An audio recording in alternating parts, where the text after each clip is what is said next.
Halo teman-teman, bertemu kembali di Family Corner. Kali ini kita akan membahas topik yang sangat menarik teman-teman. Apa itu? Tunggu dulu.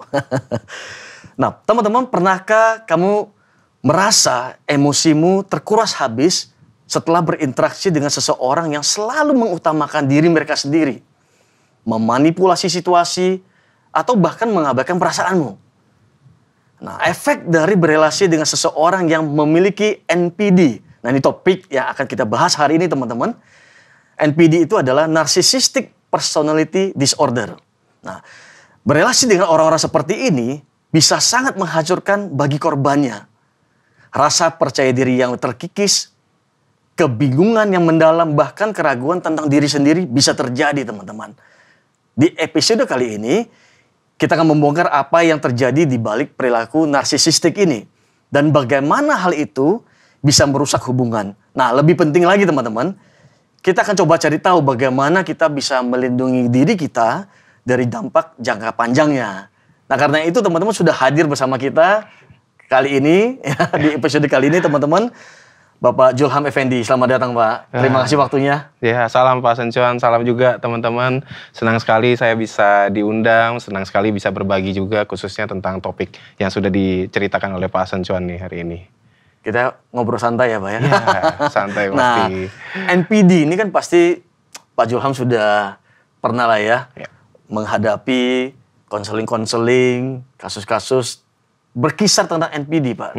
Kalau boleh tahu, hal apa yang menarik Pak tentang kasus-kasus NPD ini Pak? Iya, memang kasus dari NPD ini kasus yang unik sebenarnya. Karena kalau ditanya secara khusus orang-orang yang punya NPD, mungkin nanti saya bisa jelaskan seperti apa sih ciri-ciri orang NPD. Itu justru orang yang kemungkinan sangat besar jarang sekali mencari treatment buat diri dia.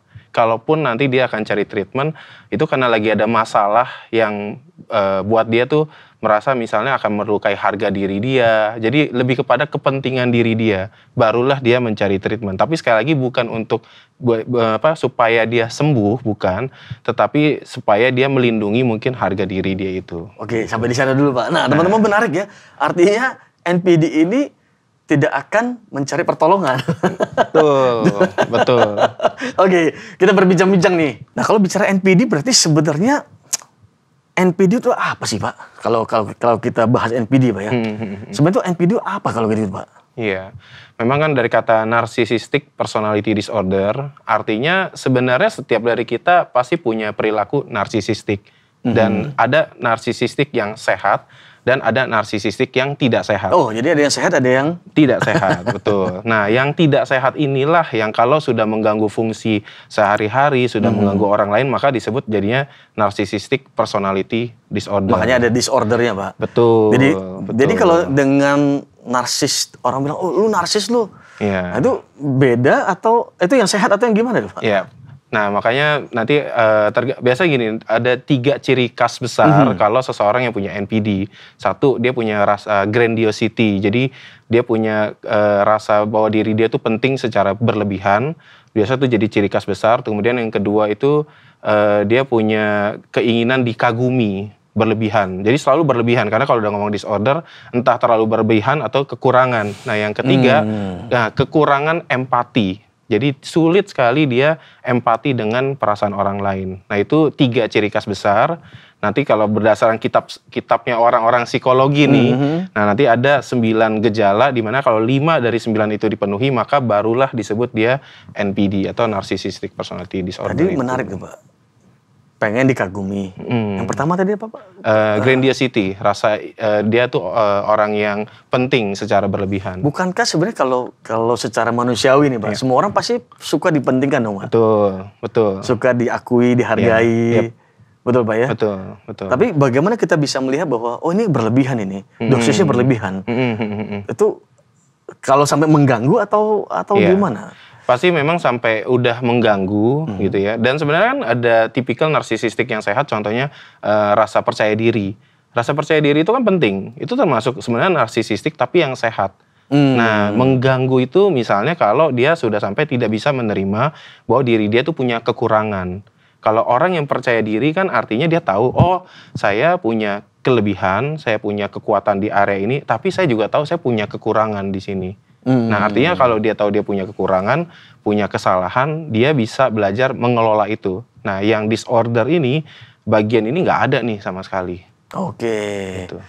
Jadi tidak bisa melihat sesuatu yang kurang dari dirinya sendiri ya Pak ya. Itu berarti sudah berlebihan. Betul. Oke. Berarti kalau begitu, sebelum kita bicara ciri-ciri nih Pak. Ini terjadi mulai dari kecil, atau gimana? Sejak umur berapa sih orang bisa mengalami? Iya. Kalau pada anak-anak memang kita nggak bisa kategorin anak ini udah ngalamin NPD atau tidak. Karena biasanya kepribadian dia tuh masih berkembang. Jadi tunggu biasanya usia dewasa itu mungkin di atas 18 tahun, 20 tahun gitu ya. Barulah kita bisa kategoriin seseorang itu punya NPD. Tapi kalau di bawah itu untuk NPD sendiri kita nggak bisa kategoriin ke anak-anak. Gitu. Tapi ciri-ciri pada anak yang punya perilaku narsisistik yang tidak sehat itu kita bisa observasi. Tapi ada nggak sih misalnya dari kecil itu memang sudah bisa kelihatan bahwa seseorang itu memang punya kecenderungan akan menjadi NPD atau tidak, atau kita tidak boleh sama sekali tidak boleh menjudge seperti itu ya, tunggu saja dewasa.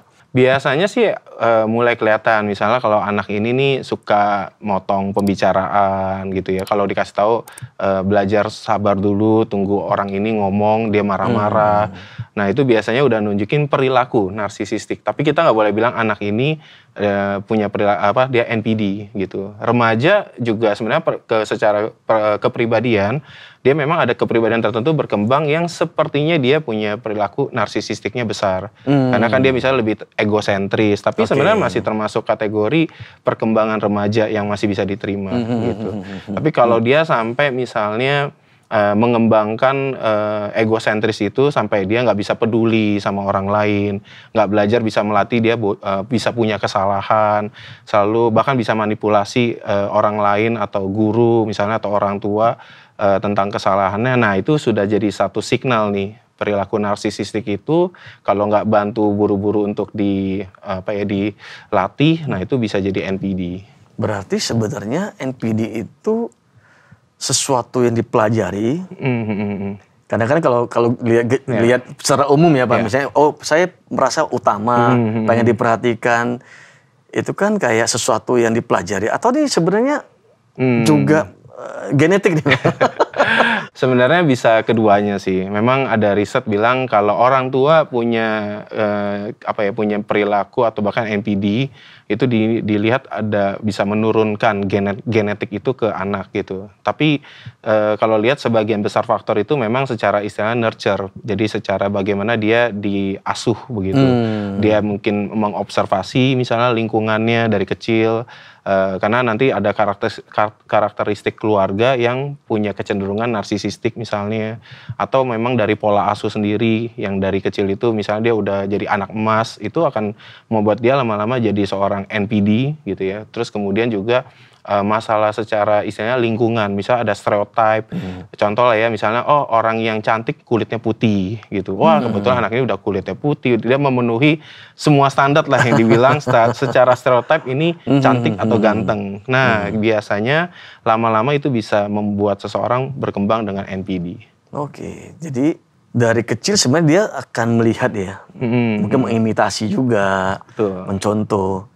Nah kira-kira tadi ada yang menarik nih Pak, ada keluarga yang apa istilahnya tadi? Punya anak emas gitu. Dan sebelumnya ada ciri-ciri lingkungan narsisistik. Narsisistik itu kayak apa Pak? Keluarga yang seperti apa yang? Iya, biasanya kalau beberapa ciri-cirinya itu ada rahasia keluarga. Ya biasanya nih karena sebagai kita ada orang-orang misalnya dia keluarga dari hamba Tuhan misalnya, dari kecil udah dibiasakan karena kamu anak pendeta jadi kamu harus jaga ya nama keluarga, nggak boleh melakukan kesalahan begitu. Nah ternyata itu bisa jadi membuat anak itu nanti hidup dan bertumbuh dengan NPD ini. Atau kita mungkin nggak langsung NPD ke perilaku narsisistiknya jadi lebih banyak berkembang gitu. Nah yang lainnya tadi misalnya ada anak emas gitu ya, atau ada anak yang sangat difavoritkan begitu. Maka ini akan gampang sekali membuat anak ini juga jadi NPD. Nah, kemudian juga ada komunikasi yang sifatnya misdirect gitu ya. Nah, misdirect itu misalnya suka membenarkan kesalahan dari si anak misalnya. Mungkin karena anak ini anak emasnya begitu. Atau misalnya suka mengungkit-ungkit bahkan kalau orang tuanya yang punya kecenderungan narsisistik ke anak membenarkan kesalahan si orang tua misalnya. Nah, itu ada jenis-jenis komunikasi yang kita sebut misdirect yang bisa membuat lingkungan itu jadi lingkungan yang narsisistik. Oke. Sebenarnya mungkin bukan, kalau tadi kan misalnya hamba Tuhan contoh ya, artinya dari keluarga yang orang tuanya merasa bahwa kita tuh punya sesuatu yang harus dipertahankan, dijaga image-nya. Entah itu pengusaha yang sukses, entah hamba Tuhan yang sukses, entah apapun itu ya Pak. Atau dokter atau siapapun, sehingga ya lu harus jaga nih marwahnya keluarga kita. Kira-kira mungkin gitu ya Pak. Betul. Ada yang memang dari pengusaha, mungkin dia juga keluarga yang cukup besar, punya nama misalnya, betul. Jadi itu kecenderungan akan punya ada satu rahasia keluarga. Nah, sehingga itu ternyata bisa mempengaruhi seseorang bertumbuh dengan pola yang narsisistik itu. Oke, berarti memang dari kecil itu sudah mulai ada benih-benihnya, Pak Julham ya. Dan baru mulai manifestasi lah kita sebutnya, berarti kira-kira di umur 18 sampai atau 20 tahun. Sampai dia usia tua misalnya. Ya, berarti ketika mereka sudah mulai dewasa, ketemu dengan lingkungan luar yang jauh lebih luas. Kalau tadi kan misalnya sampai 18, let's say masih SMA lah Pak. Nah, keluar dari SMA, mereka kuliah, mungkin saja mereka keluar dari keluarga, pergi keluar, baru ketemu dengan banyak orang, ini baru benar-benar kelihatan mungkin seperti itu Pak. Betul, biasanya nanti orang lain pasti yang akan merasakan. Tapi kalau dia udah sampai, kita sebutlah NPD, itu kemungkinan sangat besar dia akan merasa bukan dia yang salah. Gitu ya, namanya sudah NPD. Namanya NPD Pak, pasti yang lain yang salah. Betul. Ada derajatnya nggak sih Pak? Misalnya ini NPD ringan, ini menengah, ini berat. Iya, spektrum lah ya. Ada spektrum atau? Kalau spektrum tuh ini yang mungkin ada berbagai sudut pandang, tapi saya suka spektrum dari sudut pandang ini. Jadi dia bilang ada 4 spektrum. Yang pertama yang narsisistik yang sehat, misalnya self confidence, rasa percaya diri yang tadi saya sebutkan. Nah, yang kedua biasanya udah self preoccupied. Nah, self preoccupied itu mungkin tadi saya belum jelasin yang 9 gejala. Nah, biasanya mungkin udah muncul nih 2 atau 3 gejala dari seseorang NPD. 2 gitu. Atau 3 ya dari 9 itu ya. Kira-kira kayak gitu. Nah, itu kita udah sebut spektrumnya udah self preoccupied. Gitu. Kemudian yang ketiga itu udah self absorbed. Jadi self absorbed itu dia udah mulai terserap sama diri dia. Nah, itu mungkin udah mulai masuk ke 3 sampai 4 gejala dari si NPD ini udah mulai kelihatan banyak dilakukan. Nah, terakhir ya memang NPD itu sendiri yaitu udah lebih dari 5 gejala. Nah, langsung saja Pak. Gejalanya apa sih Pak? Iya, biasanya ini ada 9 gejala ya. Yang pertama itu kan dia punya rasa percaya dirinya itu penting secara berlebihan. Nah, biasanya itu kelihatan sekali tuh kalau dia itu sering ngomong ini, kalau nggak ada gua nih, siapa yang bisa kerjaan-kerjaan ini. Nah, itu biasanya perasaan percaya dirinya itu penting secara berlebihan. Gitu. Karena memang jarang ya sebenarnya orang yang sampai berani ngomong gitu tuh, kalaupun merasa bangga, paling diam biasanya Pak. Betul, tapi ada pasti kita punya teman-teman atau saudara, ya makanya kita nggak bisa bilang dia NPD. Mungkin satu gejala ini dominan banget. Nah, makanya kita bisa sebut nih dia melakukan perilaku narsisistik. Gitu. Nah, itu yang pertama. Nah, kalau yang kedua biasanya punya imajinasi atau fantasi bahwa diri dia tuh pantas untuk dinilai cantik, sukses, kaya misalnya, atau ganteng, atau punya banyak teman. Jadi biasanya dia, atau bahkan mungkin bijaksana nih, misalnya dia bilang dia punya rasa satu imajinasi bahwa dia orang yang seperti itu, begitu. Jadi mungkin kata-katanya bisa jadi kelihatan bijak gitu ya. Ya aku tuh cum laude ini titik terendah aku begitu. Aku biasanya mah summa cum laude begitu. Nah, jadi sebenarnya secara nggak sadar tuh satu perilaku yang bisa kita sebut narsisistik gitu. Kalau dia bahkan sering ngomong itu terus-menerus ke orang-orang. Aduh, cum laude itu titik terendah. Aku harusnya tuh summa cum laude misalnya biasanya gitu. Nah, itu punya fantasi, oh saya tuh mestinya memang pintar begitu. harusnya dihargai. Paling oke lah saya ini ya. Betul. Oke, yang kedua Pak, lanjut Pak. Nah yang ketiga misalnya percaya diri dia tuh seorang yang superior gitu ya, atau unik, atau dia harusnya orang tertentu, dia merasa orang tertentu saja yang bisa mengerti spesialnya dia. Oke. Gitu. Nah itu biasanya salah satu ciri juga. Kemudian kebutuhan punya rasa tadi ya dikagumi gitu ya, punya rasa harus dipuji itu tinggi gitu. Ya jadi misalnya dia bilang, wah sorry to say nih, karya gua tuh ya minimal tuh masuk top 1-nya Indonesia nih gitu. Lo orang aja yang nggak bisa menghargai karya gua misalnya gitu. Nah itu biasanya. Terus kemudian ada yang namanya entitlement. Nah entitlement ini perasaan berhak mendapatkan perlakuan khusus begitu. Nah misalnya dia mungkin kita sering ngeliat ini, sorry saya perlu menyela antrian, saya ini pelanggan khusus di sini misalnya. Nah itu yang mungkin kecil-kecil lah. Jadi ada bentuk yang entitlement tuh dia merasa berhak dapat perlakuan khusus. Gitu. Kalau di keluarga misalnya orang ini saya bilang, aku tuh yang paling menderita gitu, aku tuh yang paling ini, jadi aku tuh yang harusnya dapat lebih banyak begitu. Nah itu sebenarnya entitlement juga gitu. Nah yang lainnya misalnya eksploitasi orang lain untuk kepentingan sendiri. Jadi dia bisa memanipulasi, mengontrol orang lain misalnya dengan berbagai hal ke orang ini, tujuannya untuk membuat orang itu nurutin yang dia mau gitu. Nah ini biasa nanti di pacaran misalnya, kamu tahu nggak kalau nggak ada aku nih, kamu tuh nggak ada temennya gitu. Kamu tuh sekarang mau tinggalin aku, kamu mau sama siapa? Nah itu sebenarnya dia eksploitasi orang ini jadinya gitu. Terus kemudian misalnya kurang empati sama perasaan orang lain. Nah ini biasanya kalau lagi ngumpul, ada nggak nih temen yang lagi ngumpul nih, kita lagi cerita, aku juga kayak gitu, aku lebih, udah dia langsung dia potong, dia langsung cerita banyak tentang diri dia. Nah jadi daripada dia nunggu, tapi dia langsung potong dan secara nggak sadar dia nanti yang ngambil alih itu gitu. Nah yang ini saya pernah ketemu nih. Nah biasanya kita mungkin nggak ketemu yang NPD gitu ya. Nah karena NPD ini cenderung biasanya memang dia secara pertemanan nggak lama gitu. Orang susah untuk ini. Tapi biasanya yang sedikit-sedikit ini yang lebih baik. Sepotong-sepotong lah saya suka sebutnya gitu. Nah terus kemudian sering iri atau merasa orang lain yang iri sama dia. Nah ini mungkin kayak, dia tuh emang nggak suka sama saya misalnya. Padahal kalau ditanya buktinya mana, dia nggak bisa ceritain gitu. Sama yang terakhir, bersikap arogan atau sombong. Mungkin kasus-kasus terakhir merasa dia anak pengusaha besar gitu kan, dia boleh pukulin yang ganggu pacar dia. Ini kan kasus yang mungkin beberapa tahun lalu. Itu kan sebenarnya perilaku arogan atau sombong gitu. 9, jadi kalau 5 ke atas dari 9 berarti dia sudah masuk NPD. Betul. Berarti lebih banyak memang kalau NPD itu berarti kesimpulannya nih Pak, lebih fokus kepada saya dan saya ya. Betul. Bahkan di dalam relasi dengan orang lain pun, berarti ketika dia pacaran, menikah, tetap saja yang harus diutamakan tetap dia. Betul. Memang itulah tipikal atau ya memang ciri utama dari NPD itu sendiri gitu. Ya memang penderita NPD itu di dunia ini kalau menurut survei itu kecil ya, cuman 1%, bahkan mungkin yang berani klaim itu 5% di dunia ini. Kalau di Amerika mungkin populasinya dia bilang 6% gitu. Memang bisa berbagai faktor, apa mungkin orang NPD-nya nggak mengaku waktu di survei, kita kan nggak tahu ya. Nggak ngaku. Iya, tapi yang menarik adalah 25% orang katanya populasi di dunia ini jadi korban dari yang namanya kekerasan narsisistik gitu.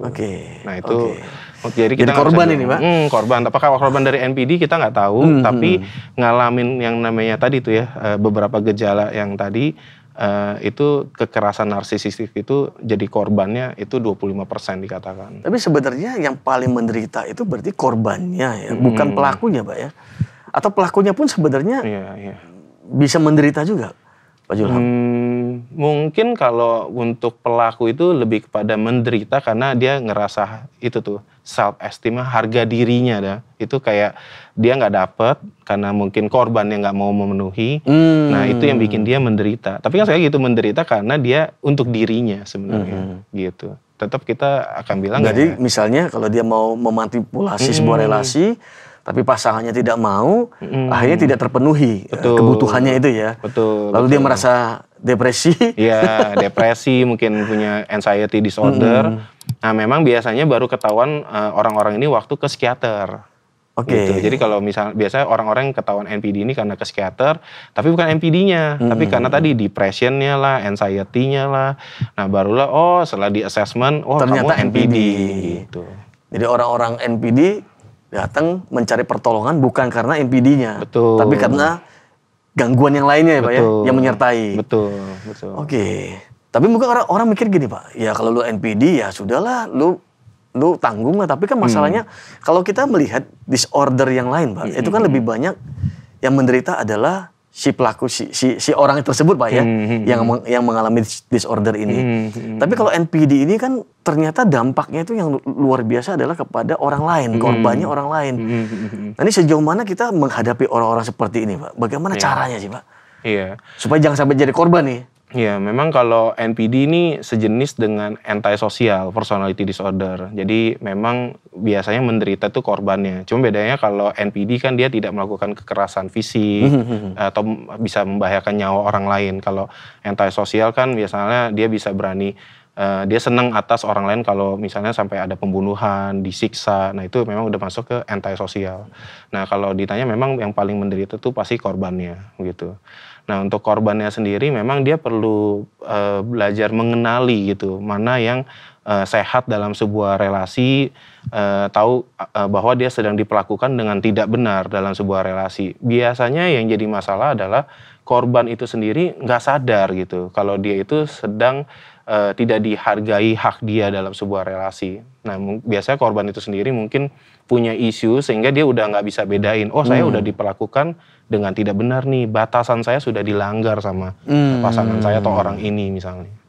Jadi apakah bullying itu juga termasuk dalam NPD atau itu cuma salah satu bentuk yang mirip-mirip tapi karena kan tadi dikatakan Pak Julham bahwa ini bukan kekerasan fisik, lah kan bullying juga ada kekerasan secara verbal ya. Lu yang butuh gua, lu begini. Apakah bisa dikategorikan ada sedikit membuli orang lain juga atau sebenarnya itu berbeda sama sekali Pak? Kalau di remaja, biasanya kan bullying lebih khas di remaja ya. Itu biasanya dia masuknya ke conduct disorder dulu nih, apalagi kalau udah pakai pukul, udah pakai misalnya kekerasan. Jadi kemungkinan sampai dia disebut ke narsisistik sih enggak sih. Akan lebih ke cenderung ke perilaku antisosial. Gitu. Jadi kalau bullying mungkin lebih ke sana sih, bukan ke NPD-nya. Oke, sip. Gitu. Biar teman-teman nanti juga nggak tercampur aduk. Iya. Oke. Nah, kita lanjut Pak. Kalau kita kembali lagi tadi Pak ya, bagaimana menghadapi orang-orang seperti itu? Misalnya nih Pak, kita mulai dari orang yang mulai pacaran dulu deh Pak.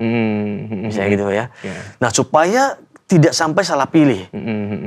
Karena kalau sudah terlalu cinta, kan biasanya buta Pak. Betul. Tidak bisa melihat lagi. Nah bagaimana supaya orang-orang yang masih pacaran, yang sudah dewasa ini bisa memahami bahwa ini apakah relasi ini patut dilanjutkan atau tidak? Misalnya tadi NPD ya Pak. Misalnya kalau yang masih 1 atau 2 ciri bolehlah, tapi kalau 5 ke atas jangan, atau sama sekali jangan, atau gimana Pak?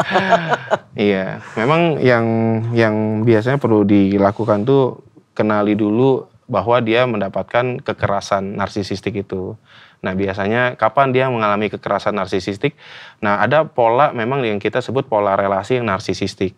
Gitu. Misalnya ada satu pola dia pertama-tama mungkin glorifying gitu ya, kasih bom pujian gitu ya, mungkin dibikin seakan-akan di dunia ini cuma dia seseorang gitu yang berarti buat si orang yang lagi punya NPD atau punya gejala NPD ini gitu. Nah setelah glorifying biasanya masuk ke kita sebut tuh belittling itu kayak mulai kayak meremehkan gitu ya, mulai kayak kamu yakin kamu bisa, mungkin halus tuh bahasanya, kamu yakin kamu bisa sendirian seperti ini, kamu tahu kalau nggak ada aku tuh kamu siapa misalnya. Nah itu udah mulai tuh muncul pola-pola seperti itu. Kemudian ada abandonment, biasanya mulai tiba-tiba orangnya hilang gitu ya, atau mungkin dia selingkuh sama orang lain, jadi perilaku pengabaian begitu. Nah seakan-akan dibikin orang ini tuh nggak penting buat dia. Nah tapi begitu mungkin si korban mulai ngerasa, kayaknya udah mau putus relasi, tadi dia balik lagi ke glorifying gitu. ya aku minta maaf gitu ya, aku orang berdosa misalnya, aku akan perbaikin ini gitu, aku pengen kita tuh bisa balik lagi begitu. Wah dia kasih mungkin berbagai hal yang bikin si orang ini tuh jadi Luluh. bingung gitu. Kayaknya aku yang salah deh sampai dia selingkuh biasanya gitu. Kayaknya aku yang salah deh sampai dia tuh tinggalin aku. Nah itu biasanya patternnya ke glorifying. Udah nanti muter lagi ke belittling, ke abandonment, begitu pengabaian. Nah itulah satu pola yang biasanya si korban itu mulai perlu mengenali, oh saya dalam pola relasi yang kayak gini nih, gitu. Nah jadi kalau dia nggak mengenali, memang biasanya agak sulit tuh. Dia akan ngerasa ini kayaknya ya memang ini yang biasa terjadi dalam sebuah relasi. Padahal itu enggak sebenarnya. Oke, Gitu. oke. Jadi menganggap bahwa itu wajar atau tidak itu mesti hati-hati. Betul, Pak Ilham ya. betul. Atau jangan-jangan karena sudah terbiasa jadi ya udahlah cincai Pak. Dan korban dari orang yang mengalami kekerasan narsisistik lah dalam sebuah relasi, cenderung malah ngelihat teman-temannya yang salah nilai pasangannya atau orang tuanya lah atau temennya. Jadi dia mungkin akan melihat enggak yang benar itu yang diperlakukan ke dia gitu. Nah ini yang memang kadang-kadang nggak gampang untuk korban itu dia mulai menyadari gitu. Oh saya udah dapat hal yang nggak benar di dalam relasi ini gitu. Jadi kalaupun ada orang tua, keluarga yang menilai sesuatu dianggap lu salah nih. Iya, Kalian nggak ngerti, yang betul. paling ngerti ya saya. Betul. Dia yang benar misalnya. Karena ya itu ya orang NPD itu sangat pintar sekali untuk memanipulasi, menciptakan seakan-akan tidak ada orang yang sebaik saya di dunia kamu. Apalagi kalau dia di keluarga pun juga ngalamin banyak pengabaian ya. Pola asuh mungkin gak sehat. Wah dia akan cenderung gampang sekali jadi istilahnya attach sama orang yang punya NPD ini. Dan tujuannya orang ini ya bagaimana supaya pasangannya ini, pacarnya ini tetap melekat kepada dia. Iya, nggak jadi mungkin, pemujanya dia dalam tanda kutip. Gitu. Nah itu yang pacaran Pak. Nah, misalnya nih kalau sudah menikah, baru tahu bahwa oh ternyata pasangan saya adalah NPD.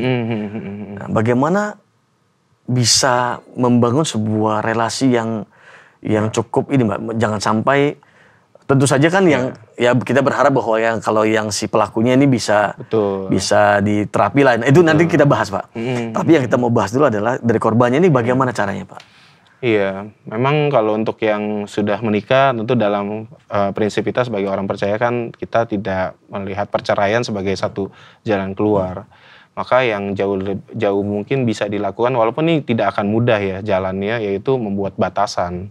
Gitu. Jadi dia perlu membuat batasan yang tegas dan jelas bagaimana dia ingin diperlakukan, bagaimana dia ingin dihargai gitu. Karena banyak dari mereka tuh takut gitu dan mereka mungkin juga cemas untuk menetapkan oh saya ingin loh kalau dia ngomong itu mendengarkan saya dulu, itu yang sederhana aja gitu. Untuk ngomong itu aja belum tentu gampang gitu. Jadi saya ingin kalau saya lagi bicara kamu dengerin aku dulu ya gitu. 5 menit aja gitu. Kalau kamu nggak dengerin dan dia mungkin kasih tahu konsekuensinya, aku nggak bisa lanjutin percakapan ini gitu. Nah itu aja belum tentu mudah buat si korban. Iya, harus dibuat clear ya Pak, aturan main. Oke, saya mau berkomunikasi dengan kamu tapi dengan saya sama-sama win-win lah begitu Pak ya. Sama-sama. Oke, aku dengerin kamu tapi aku pengen kita belajar sama-sama dengerin ya. Gitu. Karena yang NPD atau ya punya perilaku narsisistik ini akan bilang enggak kamu pendapatnya langsung salah gitu. Aku dengerin aku nih, aku yang benar nih begitu. Oke, kalau itu kan berarti kalau si orang yang NPD ini memang sadar lah bahwa saya itu mau coba ini deh dengerin deh. Tapi kalau tidak ini kan memang akan jadi sulit ya Pak ya. Iya.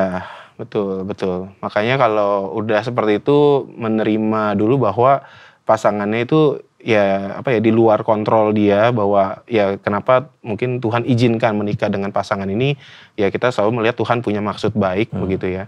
Tetapi ya mungkin maksud baik itu justru Tuhan mengajarkan mungkin ya salah satunya belajar memberikan batasan untuk membuat si pasangan yang punya NPD ini jadi sadar gitu. Oh saya salah. Begitu. Karena mungkin selama ini ya mungkin di keluarga dia anak emas yang selalu dibikin nggak pernah salah dianya. Nah tapi begitu pasangan enggak, kamu bagian ini itu salah, kamu tuh melukai aku. Kamu mau bilang apapun itu melukai aku. Kamu selingkuh alasan apapun itu melukai aku. Nah berharap dengan konsisten seperti itu ya kita percaya nggak ada yang mustahil buat Tuhan, orang ini ya dibukakan hatinya. Oke. Nah, bicara tentang pelakunya sendiri Pak, NPD-nya ini, artinya apakah sebenarnya mereka itu bisa disembuhkan? Kan tadi kita sempat bahas Pak ya, mereka jarang sekali datang. Oke lah, kalau let's say mereka mulai mengalami gejala depresi, kemudian juga anxiety, datang ke konselor, kemudian oke saya mau dibantu nih. Sejauh mana mereka bisa dan gimana cara prosesnya untuk penyembuhan ini, Pak? Iya, memang kalau orang yang punya NPD ini punya kesadaran ingin berubah, ya memang langkah yang paling utama ya memang dia membuat diri dia tak sadar berubah itu tidak mudah, begitu. Jadi artinya ya dia punya minimal lah ya keterbukaan, bisa menerima, diingatkan gitu. Nah mungkin baru mulai pelan-pelan gejala-gejala tadi tuh diperbaiki. Misalnya keinginan dia merasa dianggap penting. Nah daripada dia berbicara secara terselubung, dia langsung belajar asertif, kasih tahu keinginan dia dan belajar namanya negosiasi misalnya. Karena orang-orang yang namanya punya NPD nggak bisa negosiasi itu. Dia kan maunya saya yang menang kan gitu. Nah itu salah satunya misalnya. Gitu. Kalau dia nggak bisa empati ya dia belajar bangun yang namanya kemampuan belas kasihan, compassion. Compassion itu skill. Kadang orang bilang, oh itu bakat, enggak. Atau itu sifat, ya enggak juga. Itu bisa dilatih. Nah orang-orang yang punya NPD kan kemampuan dia untuk punya belas kasihan tuh enggak dibangun. Nah memang masalahnya kalau dibangun pada saat dewasa, secara otak untuk membangun ini pasti butuh lebih kerja keras. Waktu lebih panjang lagi. Betul. Berarti sebenarnya apa yang harusnya dipelajari waktu kecil itu tidak dipelajari. Gitu Pak ya. Kalau saya coba melihat benang merahnya. Compassion lah, empati itu sebenarnya dari kecil sudah dipelajari. Harusnya dipelajari. Betul. Tapi karena tidak dipelajari, skill ini yang dia nggak punya. Ketika dewasa dia harus belajar ulang lagi. Nah, ini yang paling sulit sebenarnya. Iya, saya ketemu kasus tapi ini korban ya, keluarga. Ya orang tuanya udah jelas banget kelihatan ciri khasnya NPD waktu dia cerita gitu. Tapi udah usia 60-70. Jadi harus gimana ya? Saya bilang ya mau nggak mau membuat batasan dah. Mungkin nggak tinggal serumah dulu gitu ya. Karena tinggal serumah itu sangat mempengaruhi banget buat si korbannya, dan gak jarang korbannya jadi punya masalah isu dengan kesehatan mental juga begitu.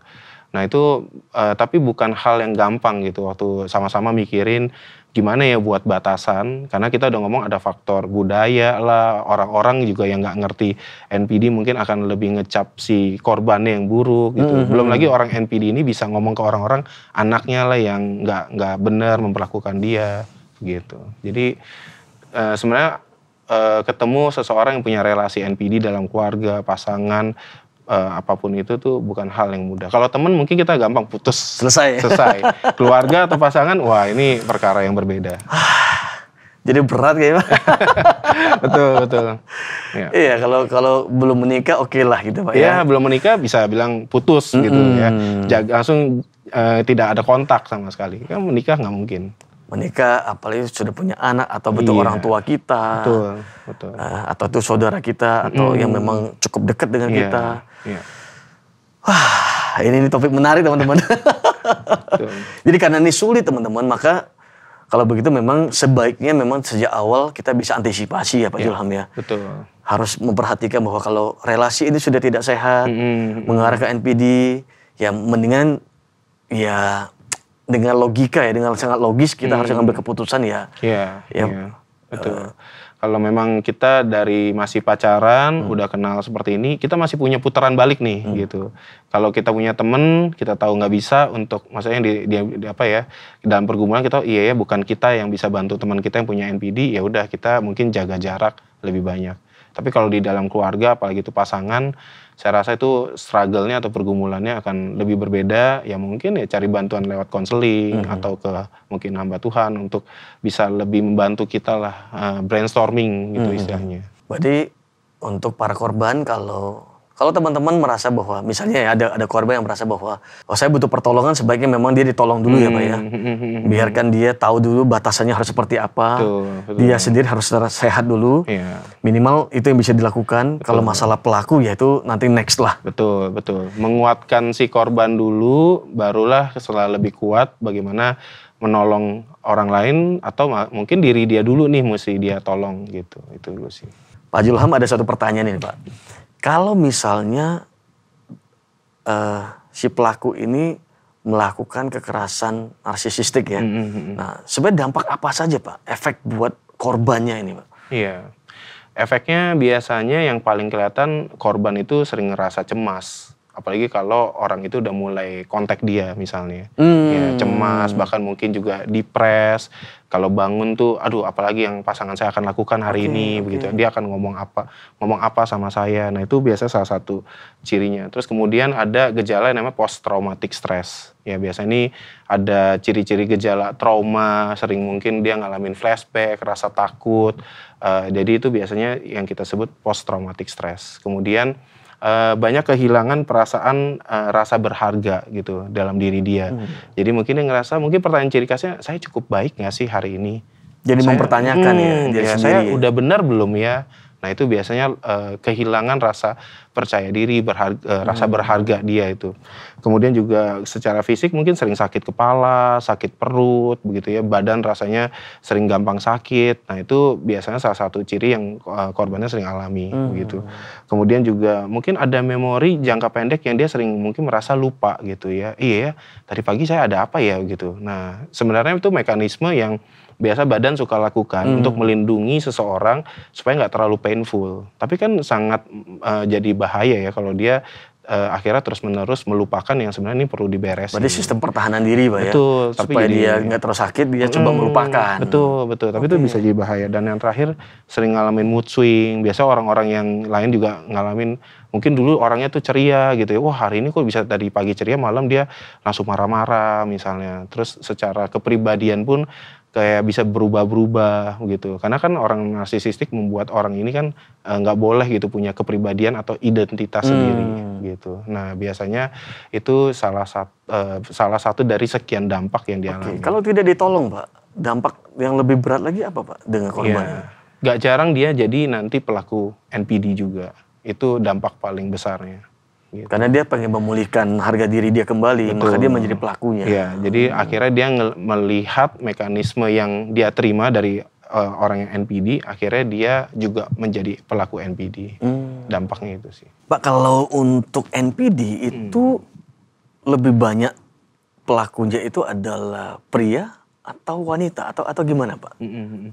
Iya, persentase dari pelaku NPD itu 50-75% tuh dominan dilakukan oleh pria. Waduh, pria Pak ya? Iya, jadi perempuan memang lebih sedikit dalam menjadi pelaku NPD ini. Ada faktor apa Pak sehingga pria bisa lebih? Ya biasa mungkin faktor pasti stereotip ya, saya rasa saya cukup setuju sih. Karena kan misalnya pria dianggap lebih harus lebih diutamakan, pria dianggap mungkin lebih kuat, hampir sebagian besar faktor budaya kan seperti itu ya. Kemudian juga mungkin ya ada isu-isu yang kan perempuan yang mesti lebih di rumah, lebih mengalah, sehingga nih gampang sekali untuk pria itu mengembangkan perilaku narsisistik. Gitu. Kalau dari sisi keluarga, misalnya gini Pak, kan tadi kita bahas bahwa dari anak-anak sebenarnya dari masa kanak-kanak kan sudah mulai ada pola asuh keluarga gitu Pak ya. Anak emas lah, segala macem. Berarti kan sebenarnya kalau 50-70, let's say kalau perempuan anggaplah 40% Pak. Begitu Pak ya. Laki-laki 60%. Berarti kan memang tetap wanita ada kecenderungannya cuma lebih akan sedikit ya. Lebih sedikit ya Pak ya. Jadi lebih banyak pelakunya memang ya. Si pria, apalagi dalam pernikahan mungkin Pak ya. Betul. Artinya kan dalam, apalagi Indonesia, laki-laki lebih utama. Lebih patriarkal. Itu stereotip biasanya yang di media sosial gitu. Apalagi kalau dia misalnya faktor kayaknya sebagian besar mungkin khususnya budaya timur ya. Anak pertama pria lagi. Ya paling gampang misalnya kalau di rumah nggak boleh cuci piring, itu urusan perempuan. Gitu. Kalau misalnya ada barang tertentu, misalnya anggaplah beli motor, anak cowok yang diutamakan, anak perempuan nggak boleh begitu. Wah itu gampang sekali mengembangkan rasa narsisistik itu dalam seseorang.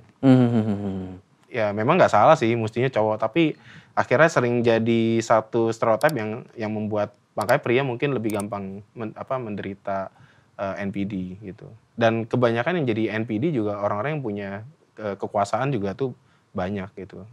Kayak Hitler katanya kemungkinan besar dia ada NPD-nya gitu. Tapi dia udah masuk ke anti-sosial sih karena kan dia berani membunuh orang kan gitu. Oke, teman-teman, makin lama makin menarik dan memang ini topik yang memang tidak banyak kasusnya dan tidak banyak mengaku. Ya. Mungkin dalam relasi kita juga kita merasa ada mungkin tidak sampai 5 atau 6 gejala ya Pak ya. Atau sampai 5 gejala mungkin nggak. Bukan orang NPD tapi kekerasan narsisistiknya itu yang kita alami. Mungkin 1 atau 2 tapi itu sudah mengganggu. Nah kalau itu terjadi teman-teman maka sebaiknya memang segera kita mencari pertolongan. Kalau bingung ya atau bisa cari buku-buku yang bisa bermanfaat. Tentu saja salah satunya teman-teman juga bisa mengkontak konselor-konselor yang cukup ini yang mumpuni ya, ya bisa membantu teman-teman semua. Oke, Pak Julham boleh kasih kesimpulan buat kita Pak untuk episode kali ini Pak? Iya, mungkin saya lebih kepada untuk orang-orang yang menjadi korban gitu ya. Mungkin dibuat yang merasa punya NPD, khususnya memang belajar yang namanya tuh tahu apa yang di dalam kendali dia dulu, apa yang di dalam kontrolnya dia begitu. Karena orang-orang NPD gitu ya seringkali merasa lebih fokusnya sama apa yang tidak di luar, apa yang di luar kendali dia begitu. Ingin terus dihargai, kalau korban pun sama. Nah, kemudian juga belajar menyadari apa yang di dalam kendali dia buat sebagai korban, tahu bahwa yang dalam kontrol dia adalah bukan mengubah pasangan dia, tapi adalah bagaimana dia bersikap, bagaimana dia berespon, bagaimana dia menetapkan batasan. Dan saya rasa yang lebih penting adalah bagaimana kita bisa membedakan mana yang di dalam kendali atau yang di luar kendali kita. Seperti itu mungkin penutup dari saya. Ya. Terima kasih Pak Julham buat waktunya. Ya, terima kasih. Teman-teman, terima kasih sudah menonton episode kali ini. Sampai bertemu kembali di episode yang lain. Terima kasih.